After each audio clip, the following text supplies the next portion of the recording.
Cuando tenía 17 años, mi papá me llamó una tarde al estudio que tenía en casa. Me acuerdo porque fue justo después de mi graduación del colegio, y en lugar de ir a celebrar con mis amigos, él me dijo que era importante hablar de cosas de adultos.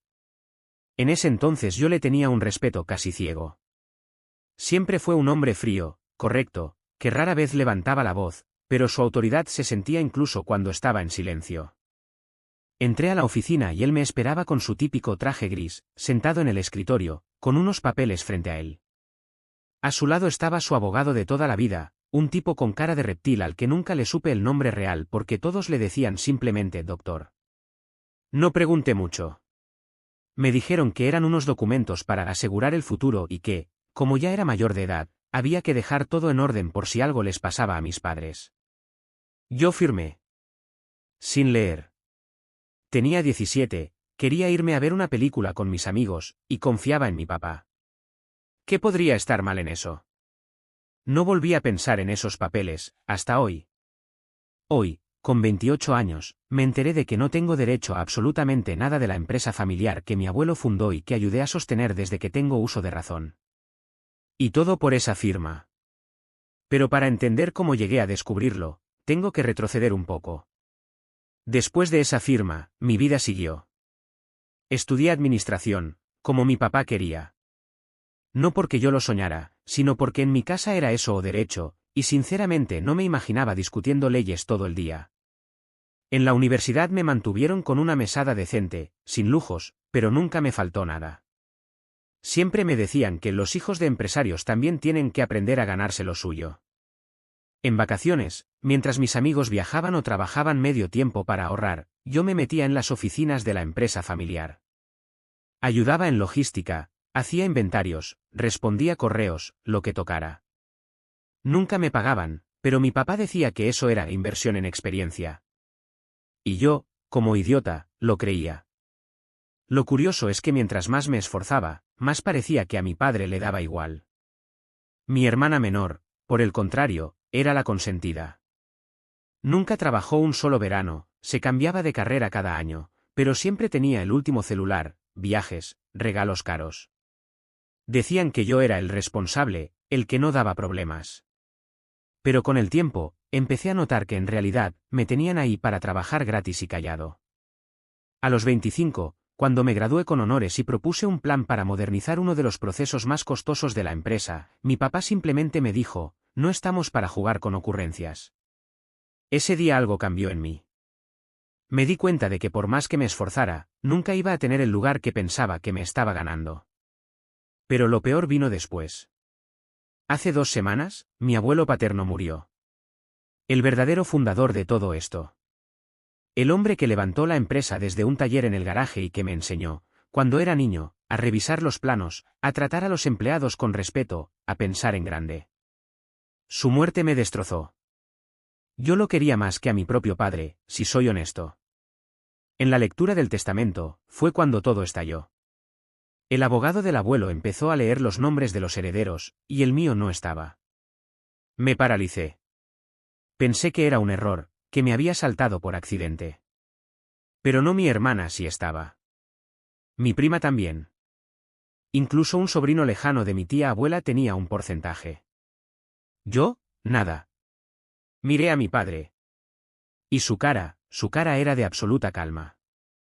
Como si lo hubiera sabido todo el tiempo.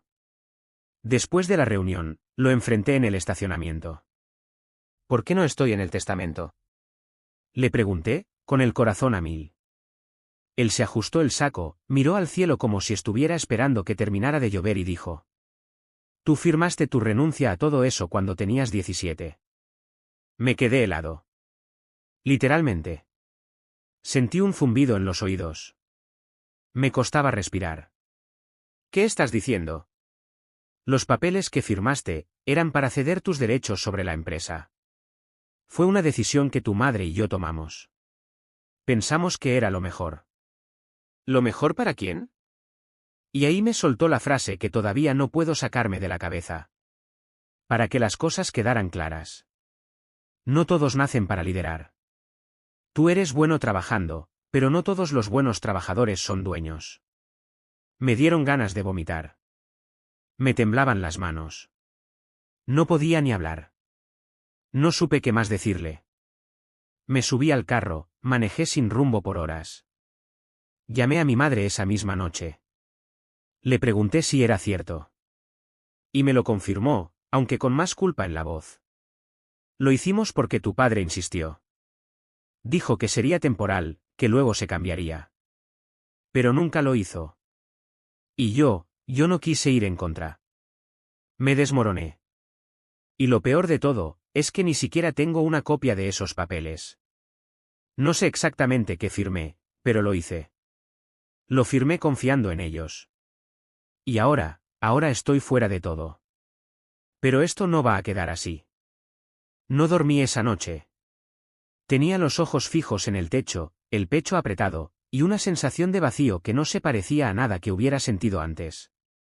Era una mezcla entre traición, humillación y una rabia contenida que me hacía rechinar los dientes cada vez que pensaba en su voz diciéndome que no todos los buenos trabajadores son dueños. Al día siguiente me levanté sin saber exactamente qué hacer. Pero algo en mí ya había cambiado. No podía quedarme de brazos cruzados. Quería respuestas, pero sobre todo, quería recuperar lo que era mío. Lo que me habían robado con una mentira disfrazada de protección familiar. Busqué a un abogado que había conocido en la universidad, un tipo joven pero muy agudo, de esos que te hacen sentir que ya están 10 pasos adelante. Le conté todo. No me juzgó, solo tomó nota. Necesito que encuentres esos papeles. Lo que sea que firmé a los 17, le dije.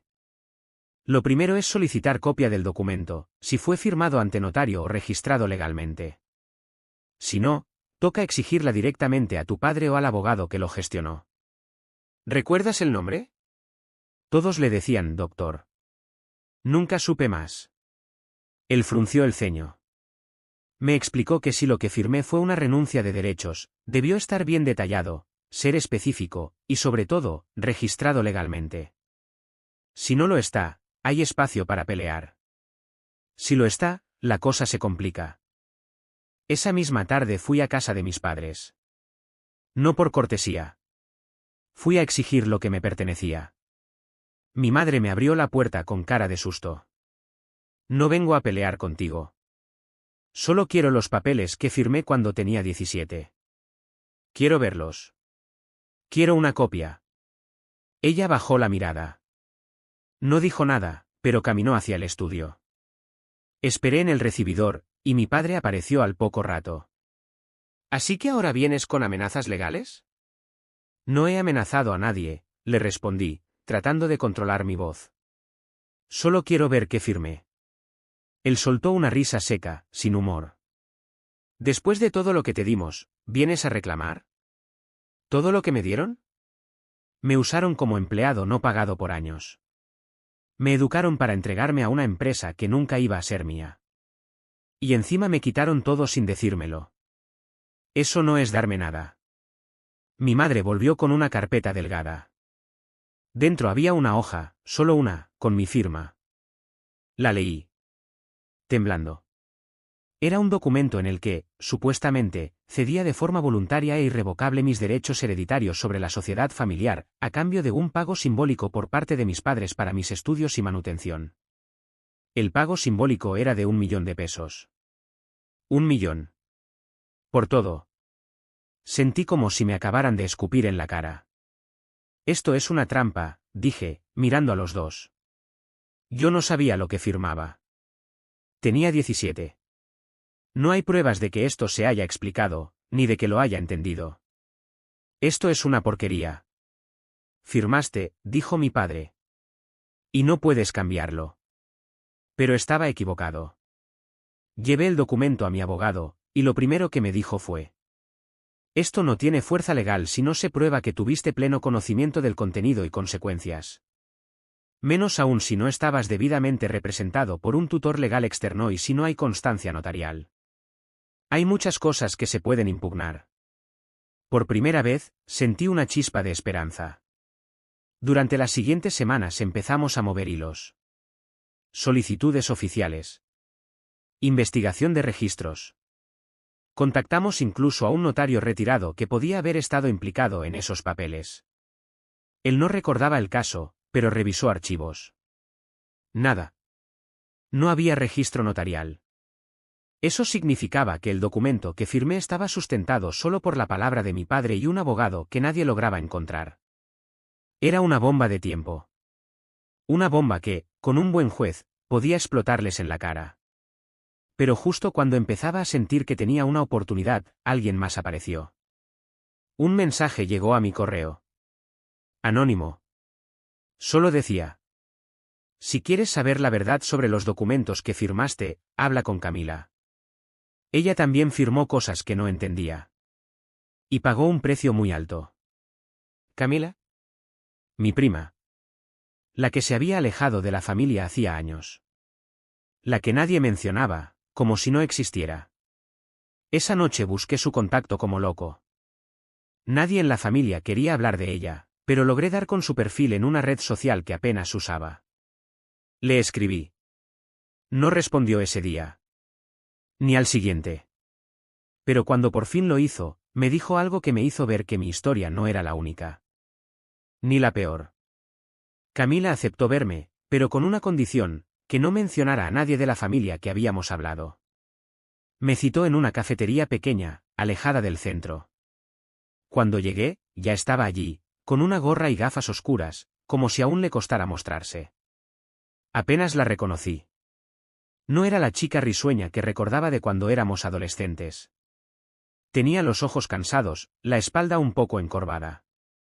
Se notaba que la vida no le había sido fácil.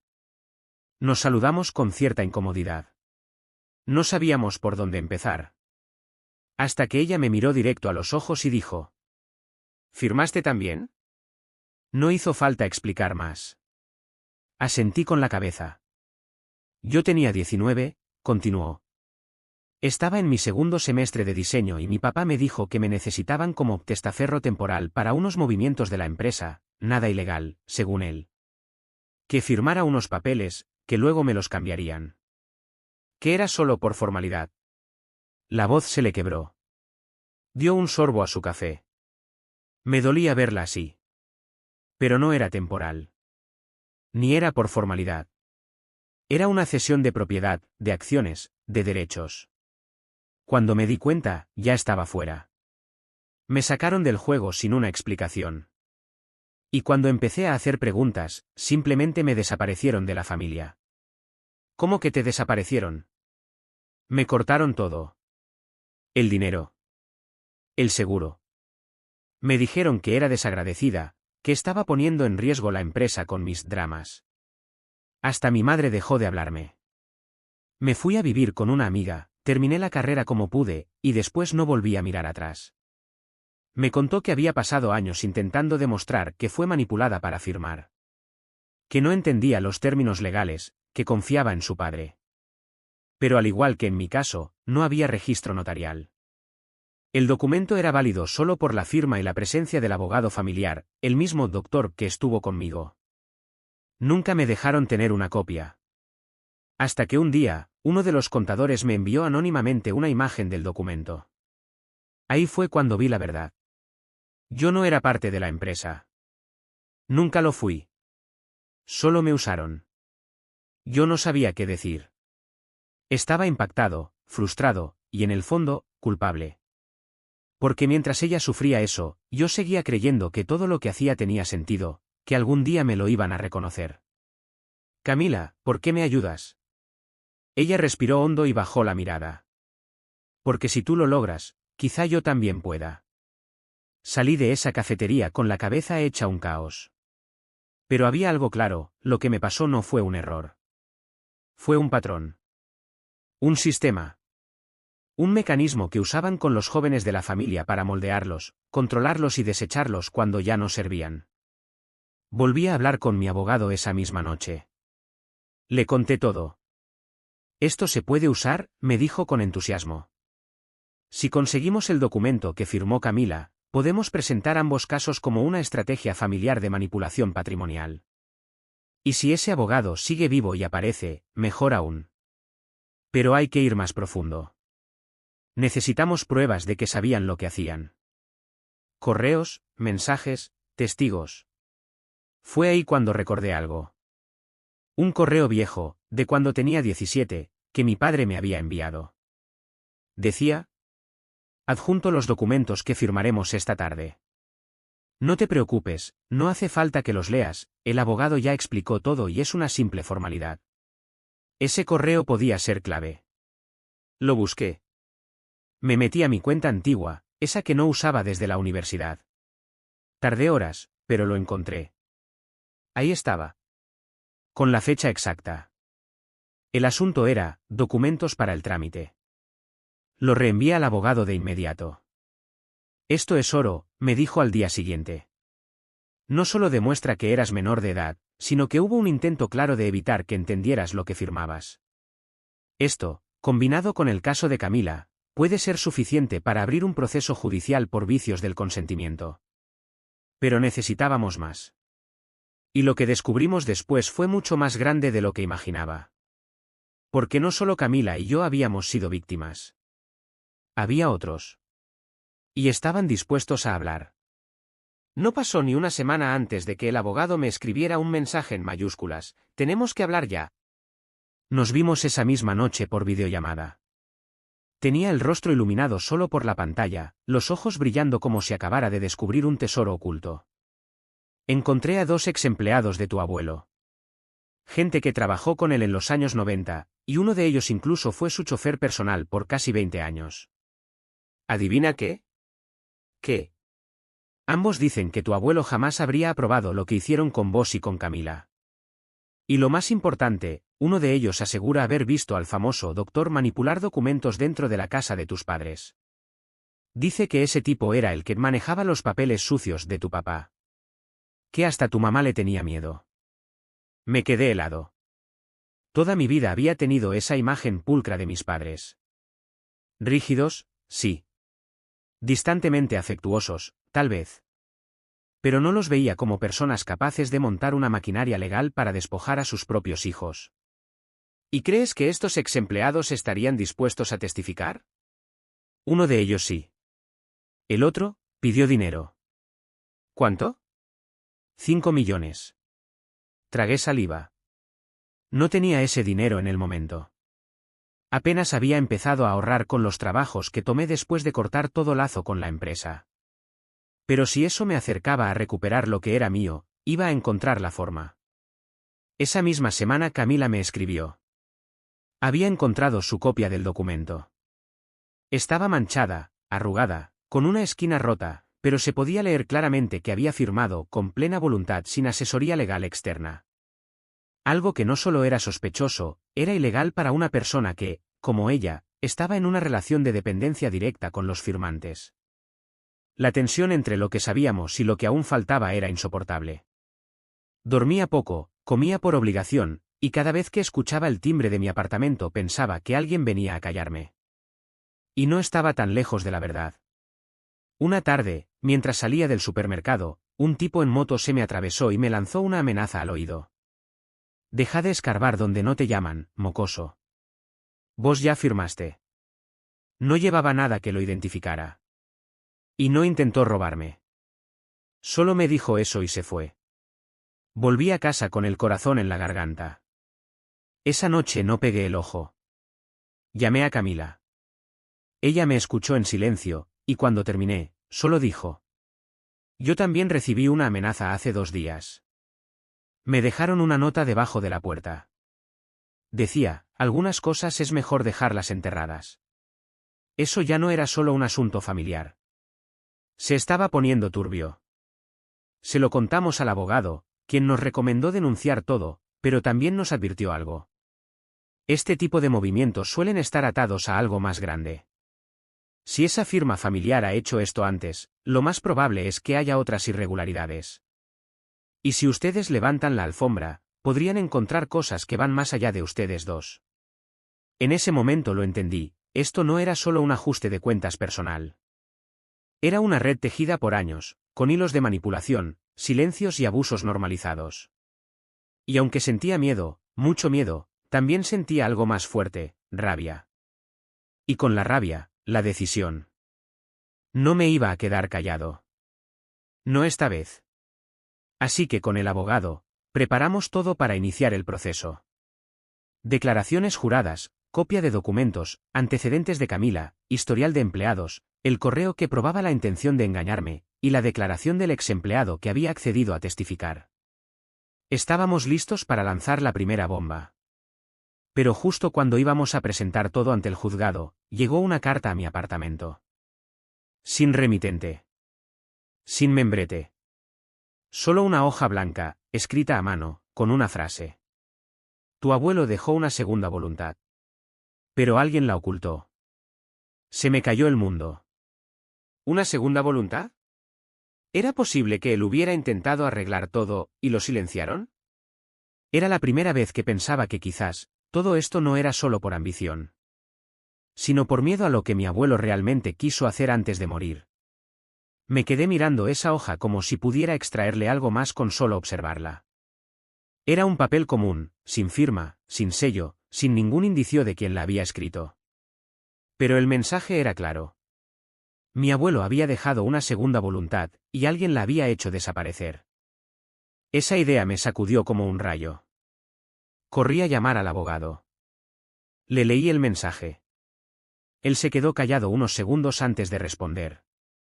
Si es cierto, entonces no solo estamos hablando de una renuncia forzada o un abuso de confianza. Estaríamos hablando de ocultamiento de documento público. Un delito grave. Pero primero hay que probar que esa segunda voluntad existió.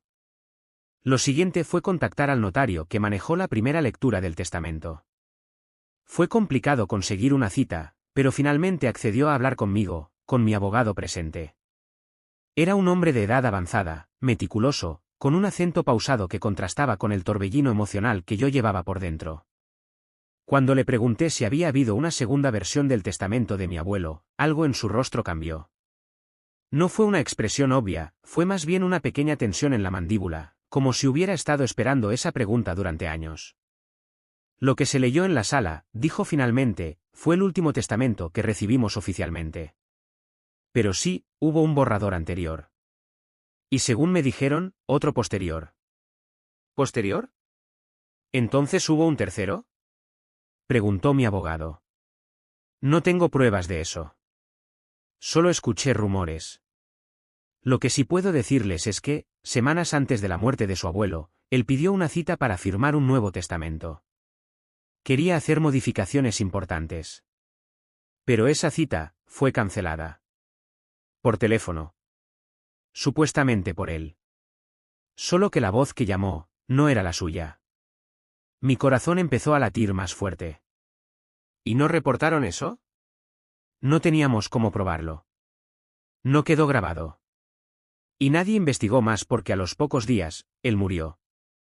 Ahí supe que ya no estaba solo enfrentando un caso de manipulación legal. Esto era más profundo. Más sucio. Salimos de la notaría en silencio. En mi cabeza, una sola imagen, mi abuelo, débil, tal vez enfermo, tratando de dejar un legado justo, y alguien asegurándose de que su voz no se escuchara nunca. Esa misma noche me reuní con Camila en su pequeño apartamento. Le conté todo. Se quedó helada. Él quería corregirlo, dijo en voz baja. Lo sabía. Por eso se distanció de tu papá en los últimos años. ¿Te diste cuenta? Nunca lo había pensado. Pero tenía razón. En las últimas Navidades, mi abuelo había estado más frío con mi padre, más cercano a mí. Incluso me había dicho una vez, medio en broma, cuida bien lo que es tuyo. No dejes que otros te lo definan. Yo lo había tomado como una frase filosófica. Pero ahora, sonaba a advertencia. Durante los días siguientes empezamos a armar un rompecabezas sin esquinas. Reunimos testimonios de empleados que notaron tensiones entre mi abuelo y mi padre en los últimos meses. Una secretaria recordó haber agendado esa cita con el notario que luego fue cancelada. Y una enfermera particular, que lo cuidó en sus últimos días, nos reveló que él solía guardar documentos importantes en un cajón con doble fondo en su escritorio personal, en la casa de campo. La casa de campo. Hacía años que no iba allí. Y oficialmente, había quedado en manos de mi tío, el hermano menor de mi padre, después del testamento. Tenía que entrar. Tenía que encontrar ese posible testamento. Ese papel podría ser la clave para desmantelar toda la mentira. Camila, sin dudarlo, se ofreció a acompañarme. Si entramos, hay que hacerlo bien. Sin que nadie lo sepa. Si es que todavía está allí. ¿Y si ya lo destruyeron? Entonces al menos sabremos que no estamos locos. Una semana después, aprovechando que mi tío viajaba con su familia a Cartagena, fuimos a la casa de campo. El lugar seguía igual. Jardines cuidados, la reja oxidada en las esquinas, la misma puerta pesada de madera que recordaba de niño. Logramos entrar con una copia vieja de la llave que Camila aún tenía. Caminamos en silencio, como si la casa pudiera despertar. Cada paso hacía crujir el suelo. Cada rincón traía un recuerdo. Fuimos directo al estudio de mi abuelo. El escritorio estaba tal cual. Pesado, de madera oscura, con una lámpara antigua en la esquina. Buscamos el cajón. Revisamos todo. Nada. Hasta que notamos un leve hueco en la parte trasera del último cajón. Golpeé suavemente. Sonaba hueco. Forcé un poco. Y ahí estaba. Un compartimento oculto. Adentro, una carpeta manila con el nombre completo de mi abuelo escrito a mano. Y dentro de esa carpeta, un testamento. Otro. Más reciente. Con fecha firmada exactamente 8 días antes de su muerte. Se me cortó la respiración. No solo me nombraba a mí como uno de los principales herederos, también revocaba el documento anterior y hablaba explícitamente de su deseo de reparar decisiones injustas tomadas sin mi conocimiento. Lo sostuve entre mis manos con una mezcla de temblor y furia. Ese papel había sido enterrado. Ocultado. Traicionado. Y ahora que lo tenía. Sabía que la guerra apenas comenzaba. Esa noche, mientras manejábamos de regreso con el testamento oculto bien guardado en una carpeta dentro del maletero, sentí que por primera vez en años, tenía algo sólido entre las manos. Algo real. Algo que podía desmoronar todo lo que habían construido a base de mentiras. Camila iba a mi lado, en silencio, con los ojos fijos en la carretera. Estaba tan tensa como yo. Nos detuvimos en una gasolinera, no tanto porque necesitáramos combustible, sino porque los nervios nos estaban comiendo vivos. ¿Crees que con esto ya está? Me preguntó mientras sostenía un café caliente entre las manos. Creo que ahora sí podemos demostrar que lo que hicieron no solo fue sucio, fue ilegal. Mi abuelo quería corregirlo. No lo dejaron. Pero ahora no pueden callarnos. Ella asintió. No dijo nada más. Al día siguiente, mi abogado revisó el testamento con guantes de látex y una lupa, como si se tratara de una reliquia. Lo leyó 3 veces. Lo escaneó. Lo digitalizó. Luego me miró con una mezcla de respeto y alarma. Esto cambia todo, dijo. Pero también va a levantar una tormenta. Prepárate. Tu padre va a hacer todo lo posible para desacreditarte. Incluso podría decir que tú falsificaste esto. ¿Y si lo hace? Tenemos la ventaja del documento original, las huellas digitales, la tinta, la fecha del papel. Todo eso se puede analizar. Además, el notario ya admitió que hubo una cita cancelada. Con eso y la declaración de la enfermera, se puede probar que este testamento es auténtico. O, como mínimo, que hay suficientes dudas como para que un juez lo tome en cuenta. Ahí fue cuando me di cuenta de que tenía que ir hasta el final. No solo por mí, ni por lo que me robaron. Sino por mi abuelo. Por Camila. Por los que no tuvieron voz. La demanda fue presentada una semana después. Era larga, detallada, con todos los anexos posibles, mi testimonio, el de Camila, los empleados, el correo que mi padre me mandó obligándome a firmar sin leer, y por supuesto, el testamento encontrado. La respuesta de mi familia fue inmediata. Mi padre me bloqueó de todos lados. Mi madre me escribió un mensaje que decía: no puedo creer que estés haciendo esto. Nos estás destruyendo. Mi hermana me mandó una nota de voz llorando, rogándome que detuviera todo, que las cosas de familia no se lavan afuera, que estaba manchando el nombre de todos. Y mi tío, bueno. Mi tío me mandó una carta formal en la que me amenazaba con demandarme por allanamiento de propiedad privada, por haber entrado a la casa de campo. No me sorprendió. Lo que sí me sorprendió, fue lo que pasó después. Una mañana, mientras revisaba el correo físico, algo que casi nunca hago, encontré un sobre sin remitente. Dentro, había una memoria USB. Nada más. Lo conecté con desconfianza, temiendo que fuera un virus, pero lo único que contenía era una carpeta titulada, No todo lo que parece. Dentro, varios documentos escaneados. Contratos, correos, declaraciones de empleados, y una carta escrita por el mismísimo abogado, Dr. Una confesión. Una que, al parecer, nunca fue enviada. Estaba fechada 3 años atrás. En esa carta, ese tipo detallaba cómo había sido presionado por mi padre para redactar documentos ilegales. Cómo habían usado el modelo de renuncia anticipada con varios miembros jóvenes de la familia para evitar disputas de herencia. Como él mismo había intentado alejarse del asunto y por eso se habían retirado repentinamente. Era una bomba. El abogado actual apenas leyó la mitad del documento cuando dijo: Esto es un golpe mortal. Si esto se valida, tu padre no solo pierde la empresa. Podría enfrentar cargos penales. Y vos podrías ser indemnizado por todo lo que perdiste desde los 17 años. No supe si llorar, reír o salir a gritar a la calle. Lo que sí supe, fue que alguien me había enviado eso. Alguien que estaba del otro lado. Y si había una persona allá afuera con esa información, quizás había más. Camila y yo decidimos ir más allá. Hicimos algo que muchos nos dijeron que era una locura, creamos una página. Un espacio público, confidencial, donde otras personas vinculadas a la empresa familiar podían compartir anónimamente si habían vivido algo similar.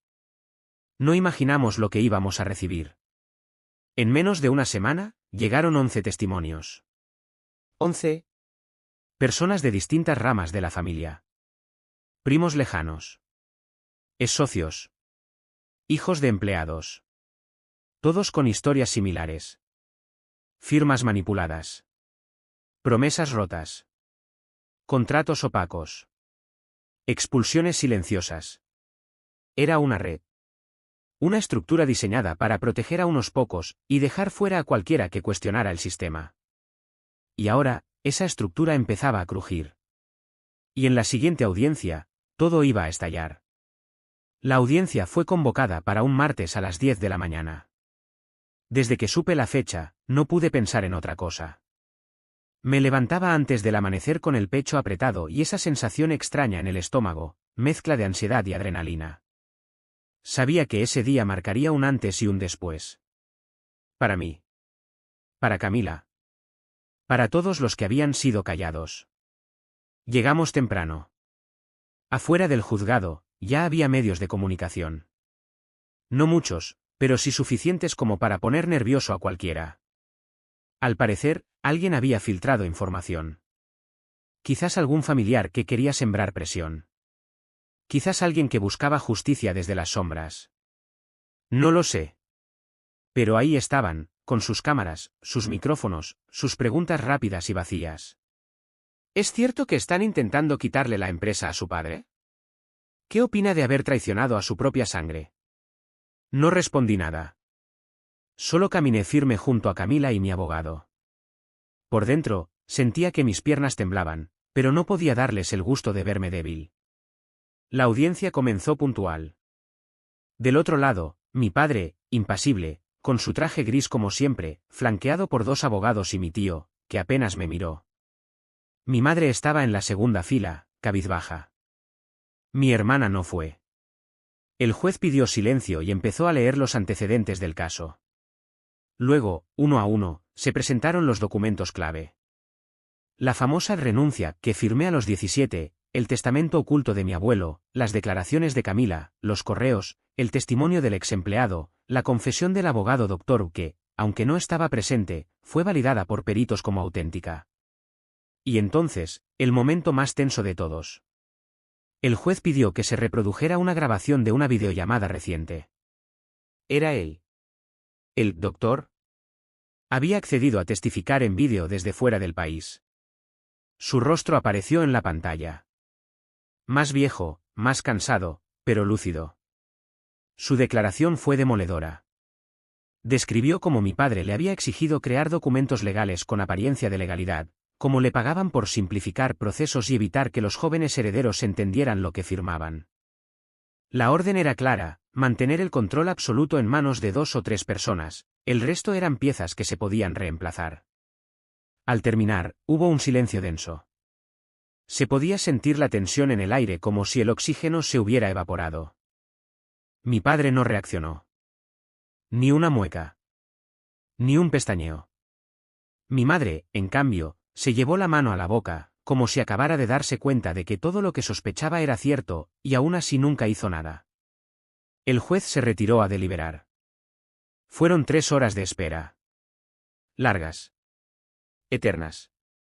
Sentado en un banco frío, con las manos sudando, repasaba mentalmente cada paso que me había traído hasta ahí. El estudio donde firmé sin saber. Las noches de trabajo sin paga. La mirada vacía de mi padre. La traición silenciosa. La rabia. Cuando el juez regresó, el salón entero se puso de pie. Y entonces leyó la sentencia. La corte reconocía la existencia de un testamento posterior, válido y legalmente redactado por mi abuelo. Declaraba nulo el anterior. Reconocía la existencia de vicios de consentimiento en el documento que firmé a los 17 y, por lo tanto, lo invalidaba. Lo mismo con el documento de Camila. Además, solicitaba la apertura de una investigación por ocultamiento de documentos, fraude y posible manipulación de patrimonio familiar. Silencio total. Mi padre ni parpadeó. Pero el temblor en su mandíbula lo delataba. Yo, no lloré. No me reí. Solo respiré. Por primera vez en años, respiré de verdad. Camila me apretó la mano con fuerza. Sabíamos que no todo terminaba ahí. Vendrían más audiencias. Apelaciones. Consecuencias. Pero habíamos ganado lo más importante, la verdad. Salimos del juzgado y los medios nos rodearon otra vez. Esta vez no esquivé. ¿Qué tiene para decir ahora que la justicia falló a su favor? Miré a la cámara. Me tomó unos segundos responder. Solo que nunca subestimen lo que un papel puede esconder. Y nunca subestimen lo que un silencio puede gritar. Hoy, meses después, las cosas están volviendo a su lugar. No recuperé todo el dinero perdido, ni los años que me robaron, pero estoy reconstruyendo desde cero. Con lo que sí es mío. Con lo que me corresponde. Con dignidad. Camila abrió su propio estudio de diseño, usando parte de lo que le correspondía por derecho. Yo estoy reorganizando la empresa junto a un equipo nuevo, sin trampas, sin herencias forzadas, sin fantasmas escondidos en cajones secretos. Mi padre enfrenta cargos. Mi tío también. Mi madre no me habla, pero me envió una carta escrita a mano. No me pide perdón. Pero me dice que, por primera vez, está empezando a ver las cosas como realmente fueron. ¿Y saben qué? Todavía me despierto algunas noches con miedo. Pero ya no es miedo a lo que me pueden quitar. Es miedo a quedarme callado. Y ese, ya no pienso volver a sentirlo. ¿Hice lo correcto al destruir todo ese sistema, aunque eso signifique romper a mi propia familia? ¿Fui demasiado lejos? ¿O finalmente hice justicia? Ustedes dirán.